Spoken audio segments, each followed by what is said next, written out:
Welcome back to Beyond the Headlines. The 5th anniversary of Hurricane Dorian is approaching. The islands of Abaco and Grand Bahama were hit especially hard.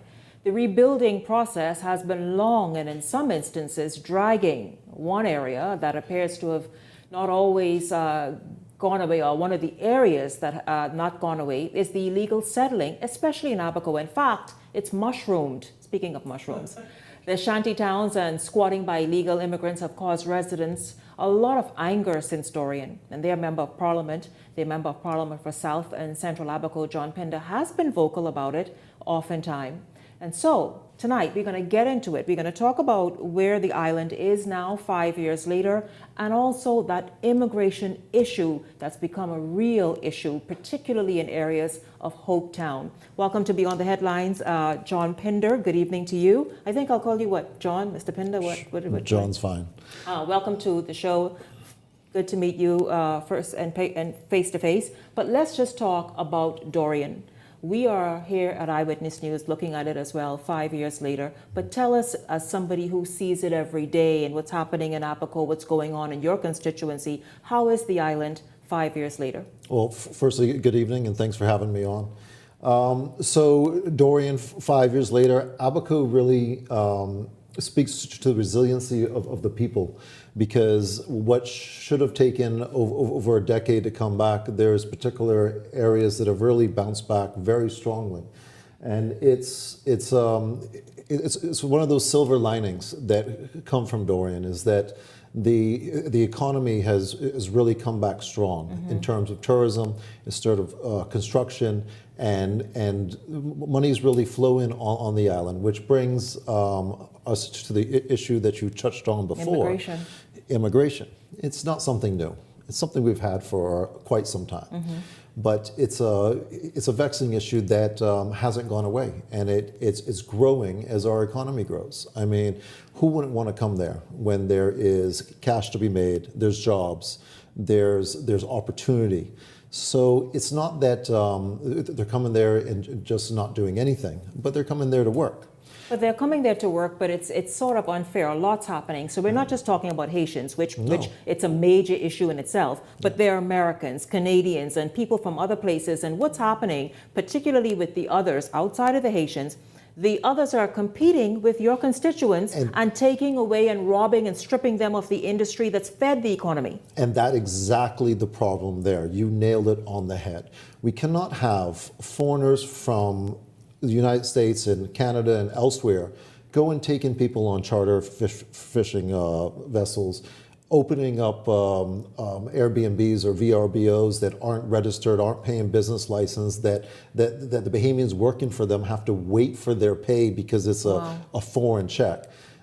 There's a lot of activities like that are going on. There's businesses operating within Abaco, and I'm sure other family islands as well, which they're not even licensed within the Bahamas to operate, but because of the loophole that they're getting the business outside of the country, then they're able to operate and without paying taxes, but they're utilizing our clinics, they're utilizing our schools, our docks, our roads. Why can't they pay the same that any Bahamian trying to operate has to pay? Contribute to that local economy. But is immigration a strong presence? Because, and the reason I'm asking, and I'm kind of harping on this for a moment, I've had many of your constituents on for a handful of time now, and they are extremely angry about what's happening. Many of your people, you know, they live by those wonderful tour opportunities that are sea tours and the rest of it, and they hate the competition. In fact, they are losing out because of the competition. What are you doing to bring attention to that and to get it addressed? Yeah, so I've seen more immigration operations and more men on the ground than I have in probably my whole life.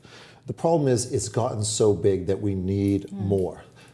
Another issue is we're going after the individuals.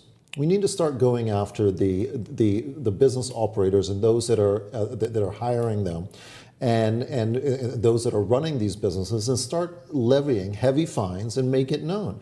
This is not right in the Bahamas. The Bahamas is for Bahamians, as I constantly say. But it's also a place of law and order. Yes. We can't go nowhere else in the world and set up shop and just operate business. Exactly. That is the point. So if you're operating here, you're making a profit, you have to pay your share. There's nowhere else in the world, and most of them come from these larger countries where anything you do, you have to have applications. You have to go there's a whole trail of paper that you have to do just to even change a tire in your driveway, let alone operate a business. So why is this anywhere different? I think for far too long we've been too lax. Yes. And it's also a gaping hole in our revenue generation for the Bahamas, where not all of them will, but a lot of them we should force to properly put together their paperwork, their business license, their VAT, I agree. and so on and so forth. And another thing is teaching our people that you don't have to always work under a foreign general manager or a foreign supervisor.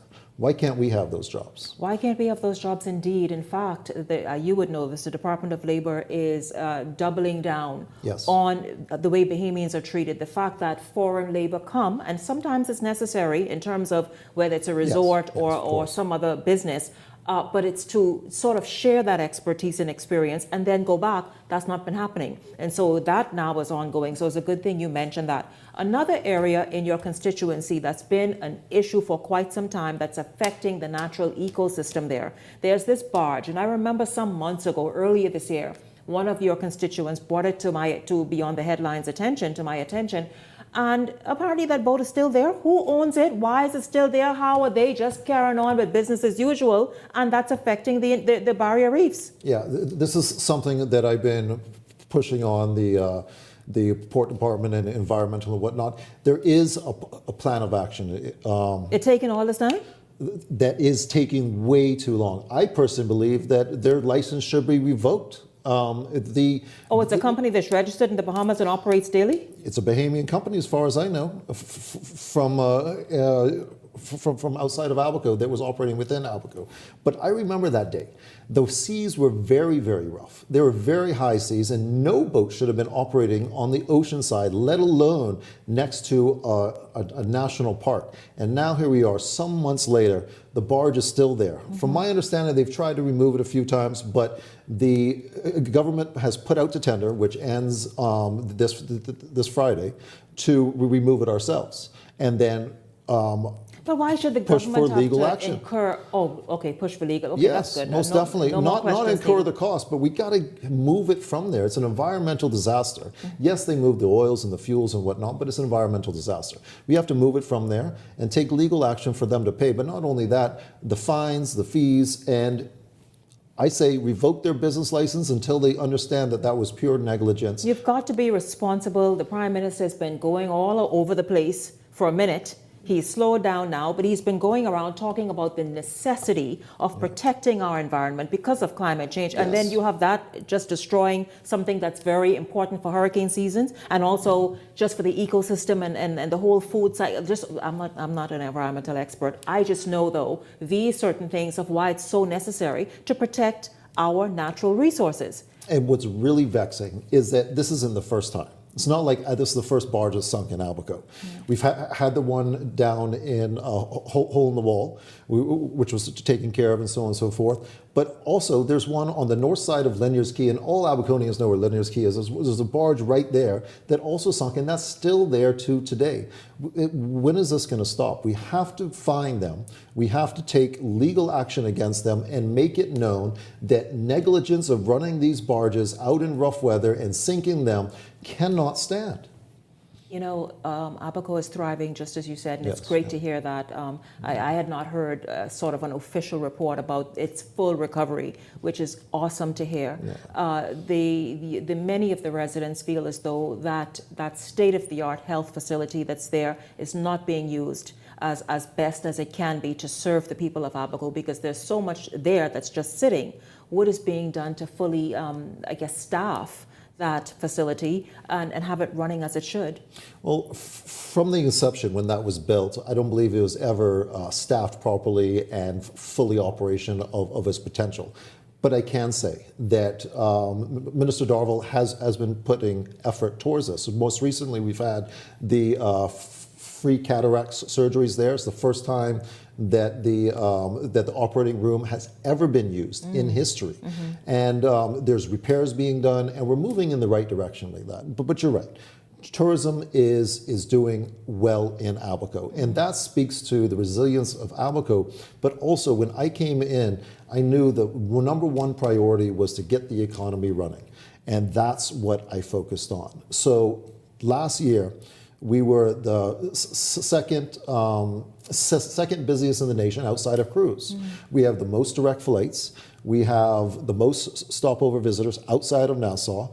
The most private aircraft outside of Nassau. Abaco's doing exceptionally well, and we're just getting started. We still have Treasure Key to rebuild. We Hopetown Harbor Lodge to rebuild. Sea Spray Marina is only the marina side. You come there during the summertime, and you could see the action. You could see the vibrance. You could see that we are really on the cusp of doing something big. But as I tell everybody, we want to geographically diversify our tourism economy. What this means is we've only been using Central Abaco.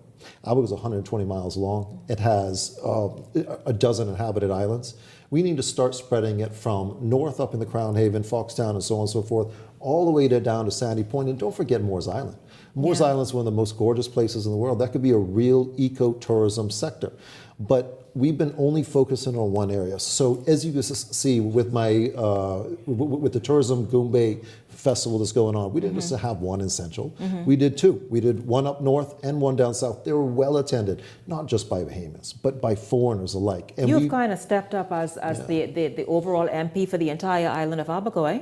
I don't think that. I'm an Abaconian. You don't think so? I mean, it appears so. I mean, yes, obviously you lead by the heart for Abaco. That much is pretty clear. But you have become the voice speaking on behalf of everything that's happening in Abaco or everything that needs addressing. I wouldn't say that. I just say that I know there's a lot of work to be done.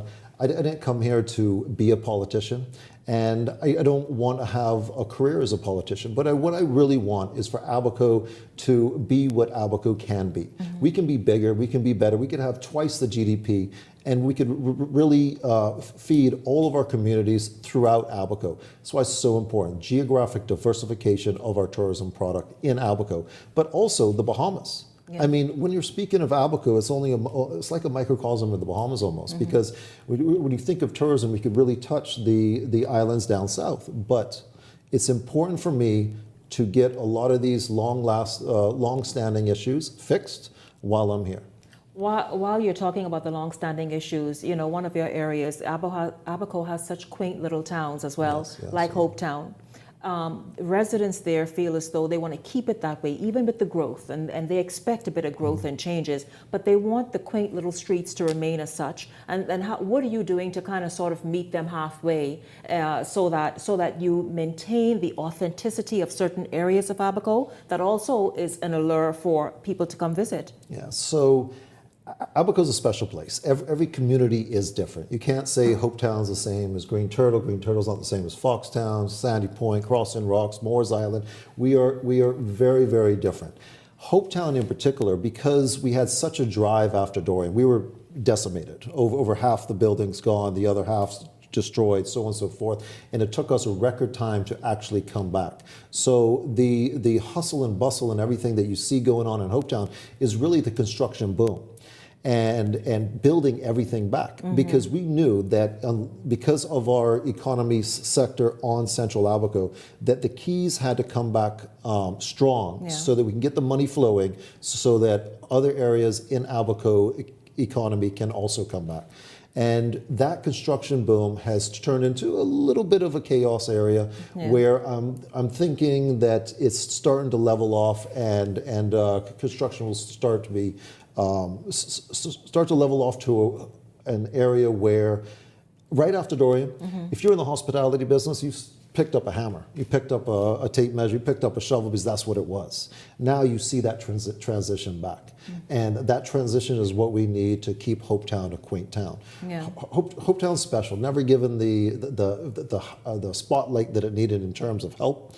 I must say, coming from Hopetown and being there through Dorian, after Dorian, and through the whole rebuilding process, we rebuilt everything with our friends from abroad using nonprofits and the resiliency of Hopetown people. But you're right. It needs to stay quaint. It needs to have a bit of a downtick in how much pressure is on that island. But Exactly. that also that has to be controlled. speaks to moving tourism sector throughout Abaco. Why are we only using Great one or two point. islands? Great point. The Prime Minister late last week into the weekend gave a charge to many of you, or perhaps all of you. What do you make of that? Of his sort of like, listen, get it together, ladies and gentlemen. Well, I think it's always a good thing to be encouraged to move faster and to get things moving more so.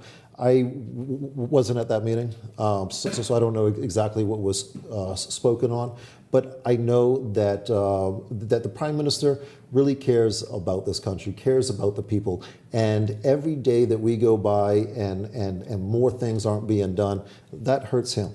And if it hurts him, it hurts all of us. And he's just making sure that those that really have the oversight and the ability to really push to get things done are given a call to action. Listen, we're 2 years off from election and we really need to move forward.